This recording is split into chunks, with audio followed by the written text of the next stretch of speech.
What if I told you there's a man who owns a motorcycle worth more than a private jet, and he still gets his hands dirty working on it every single day? That man is Jay Leno.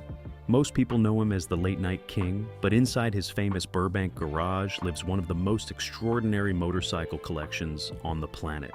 We're talking bikes that survived world wars, set land speed records that stood for decades, and were hidden behind walls for generations. Today we're counting down his 13 most insane motorcycles, including one connected to Lawrence of Arabia, one used to smuggle Jewish children out of Nazi Germany, and the crown jewel that sold for $15 million. By the time we hit number 1, you'll understand why Jay calls this collection a preserved timeline of human obsession. Let's get into it. Number 13, 1894, Hildebrand and Wolf Müller. We start where everything began, literally. This is the world's first production motorcycle, not one of the first, the first. Only 2,000 were ever manufactured, and just 4 complete examples survive today. This machine didn't inspire the motorcycle industry, it created it. The story of how Leno acquired it reads like a Cold War thriller. After the Red Army seized it in 1945, it sat forgotten inside a Soviet military museum for decades.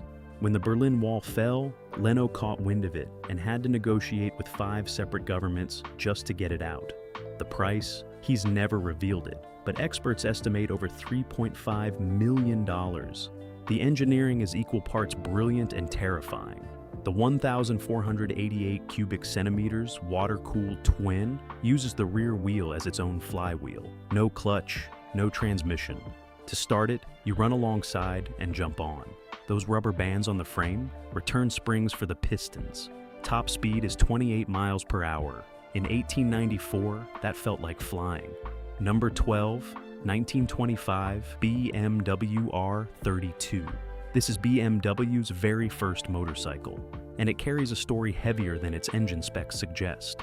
During World War II, a Jewish BMW engineer hid this exact bike behind a false wall in Munich to protect it from being seized. He survived the war and emigrated to America, but never returned to claim it.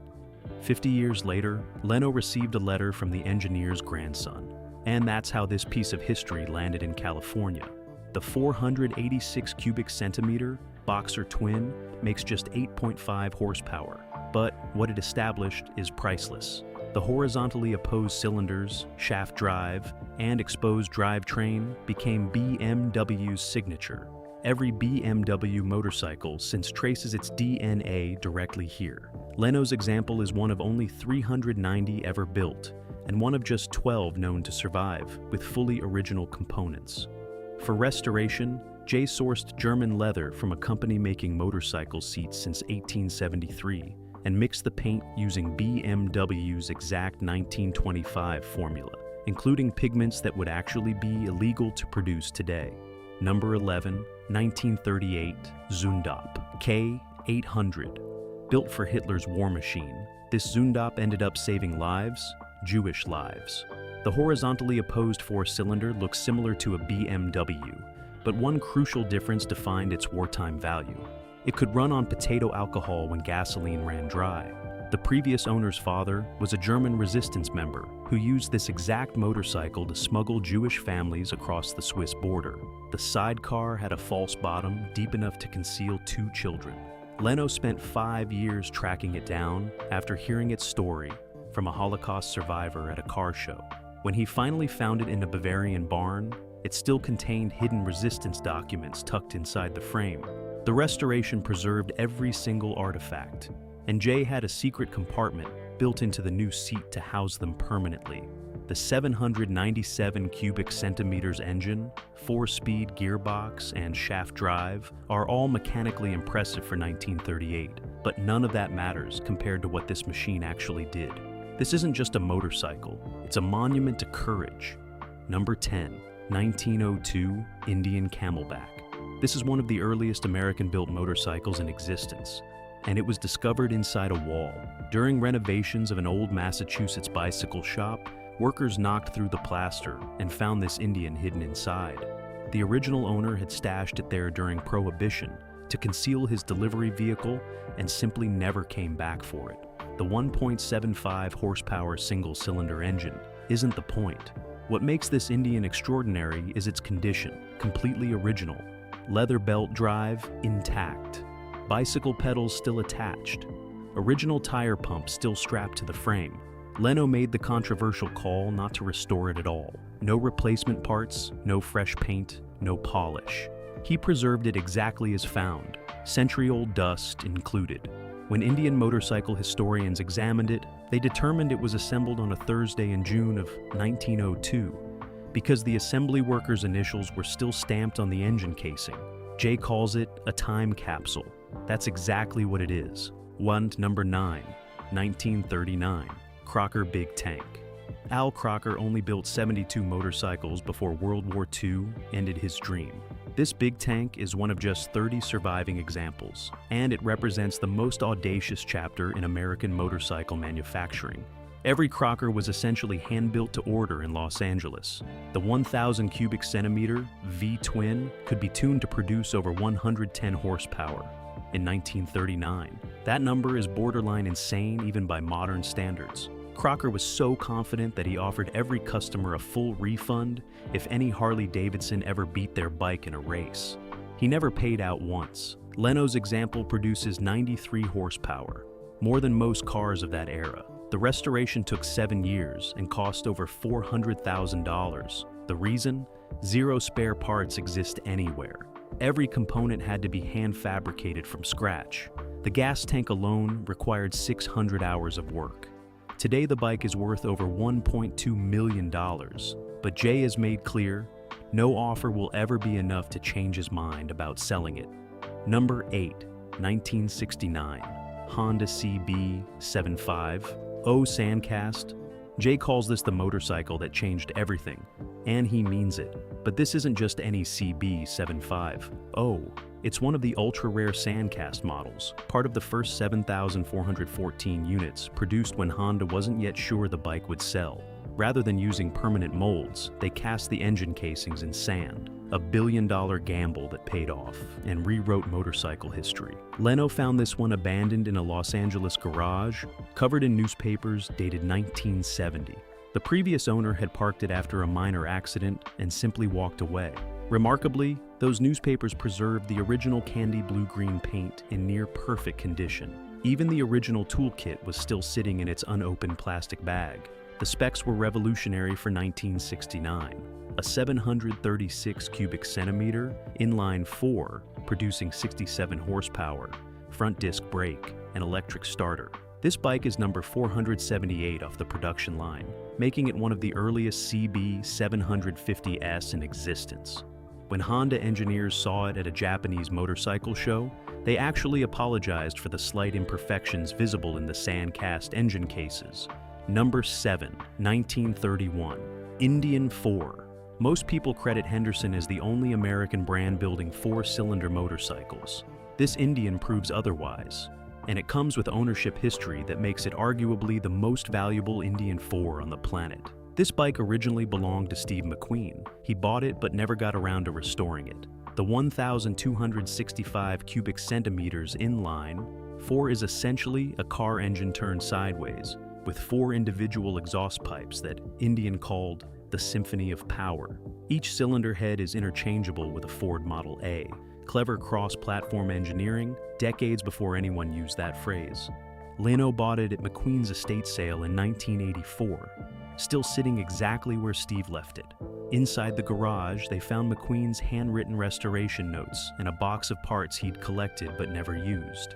Jay followed those notes precisely during the restoration, even tracking down the exact paint color McQueen had ordered but never received.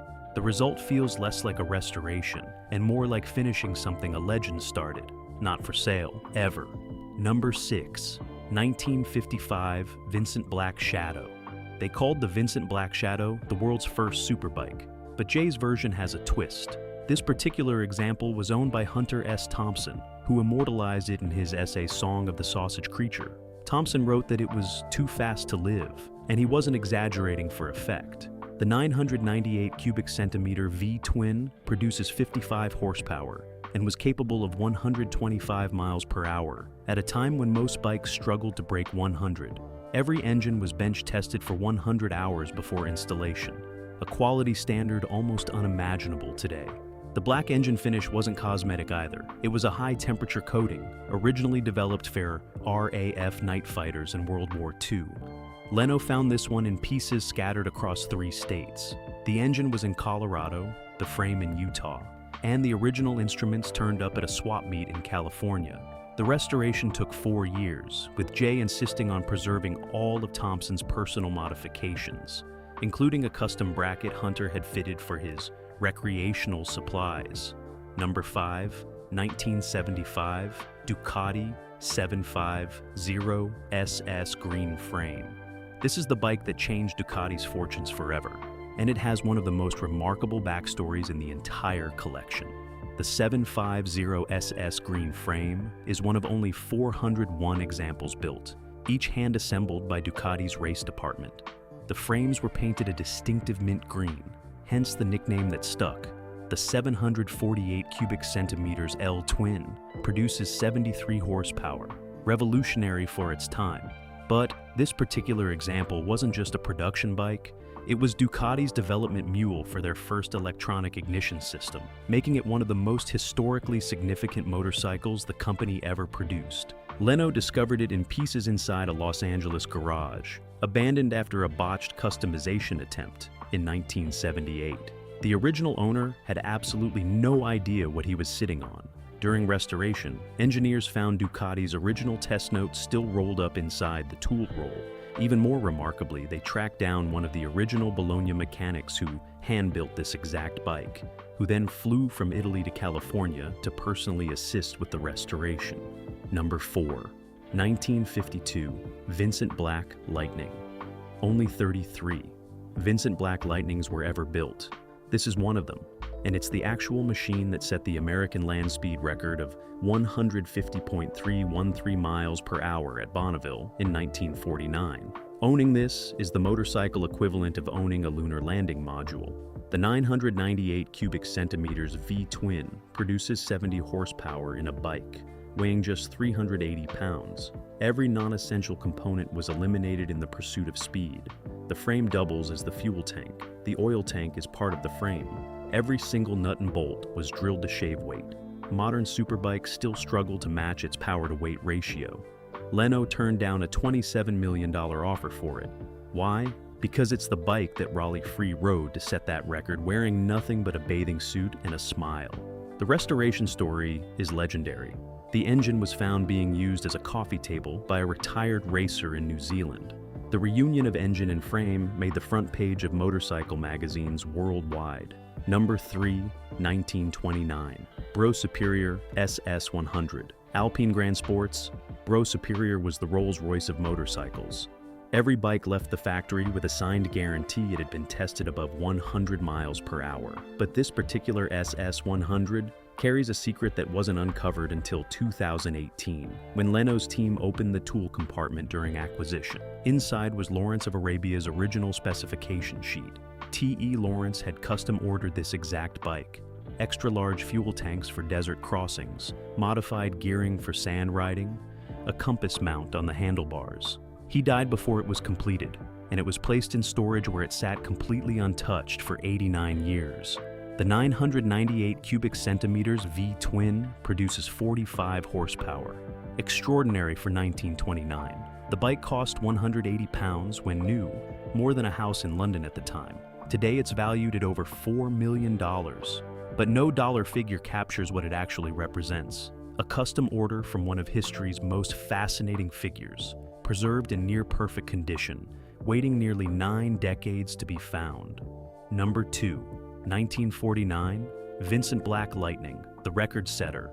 Wait, 2 Vincent Black Lightnings? Yes. And this second one tells a completely different story. Where number 4 was the speed record machine, this 1949 example is the one Jay found through one of the strangest chains of coincidence in collector history. The bike arrived as a mystery, a shipping container from Australia, open to reveal a matching numbers frame with no engine. Through a tip from a vintage racer, Leno's team traced the original engine to New Zealand, where a retired racer had been using it as the base of his coffee table for years. He had no idea what it was, When Leno's people knocked on his door, the man thought it was a prank. The reunion of engine and frame was covered by motorcycle publications worldwide. With both Vincents now in the collection, Leno has what no museum on Earth can claim: the most complete and historically documented pair of Black Lightnings in existence. Together, they represent the absolute peak of post-war British motorcycle engineering. Number 1, 1949, AJS Porcupine E90. And here it is, the Holy Grail, the most expensive motorcycle ever sold, and arguably the most important racing motorcycle ever built. Only 4 E90 AJS Porcupines were ever made. This is the one that won the 1949 FIM World Championship, the very first year of Grand Prix motorcycle racing. The name comes from the distinctive cooling fins spiking from the cylinder head like porcupine quills. The 500 cubic centimeter parallel twin produces 55 horsepower at 7,600 revolutions per minute in a bike weighing just 285 pounds. Those numbers look modest until you realize that some of its engineering, chain-driven double overhead cams, didn't appear on production motorcycles until the 1970s. This machine was 2 decades ahead of the entire industry. Leno paid $15 million in 2011. The restoration took 3 years and required his team to invent entirely new manufacturing processes just to replicate certain parts. Because the original factory blueprints were destroyed in a fire in 1952. They reverse-engineered components from period photographs and X-rays. The paint alone took 6 months to perfect. Not just any British racing green, but the exact shade AJS used in 1949. Every MotoGP bike racing today traces its lineage back to this machine. That's what $15 million actually buys you. From a motorcycle hidden inside a wall for a century, to a resistance fighter's sidecar that saved children's lives, to a $15 million machine that launched modern racing, Jay Leno's collection is unlike anything else on Earth. These aren't just bikes, they're stories, they're history, they're proof that the human obsession with speed and engineering never gets old. And the best part, Jay doesn't lock them away. He rides them, he talks about them, he shares them with the world. Because that's the whole point. As Jay always says, the best motorcycle in the world is the one you're on right now. Unless you happen to be on a $15 million AJS Porcupine. In that case, it genuinely is the best motorcycle in the world.